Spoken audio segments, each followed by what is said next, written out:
देशले नेपाली जनताहरूलाई सुनौलो अवसर प्रदान गरेको छ।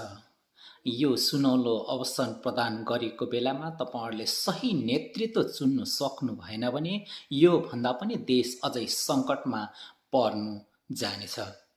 त्यही भएर तपाईँहरूले सही नेतृत्व चुन्नुको लागि तपाईँहरूलाई स्वर्गीय मदन भण्डारीले तपाईँहरूलाई आग्रह समेत गरेको छ। जसले यो भनेको शब्दहरू सुन्नु भएन भने तपाईँहरूलाई स्वर्गबाट चाहिँ दूतावासबाट यमलोकको सबै धरती खाली भएका कारण तपाईँहरू त्यस्ता खराब व्यक्ति छान्नेहरूलाई तपाईँहरूलाई छानी छानी स्वर्ग यमलोकमा पुर्याउने पनि विशेष चेतावनी समेत दिनुभएको छ। स्वर्गको यमलोकबाट गिरिजाप्रसाद कोइरालाले पनि तपाईँहरूलाई देशलाई समृद्धि र सुशासन चाहने व्यक्तिहरूले तपाईँहरूले सही नेतृत्वलाई छान्न पनि आग्रह गर्नुभएको छ।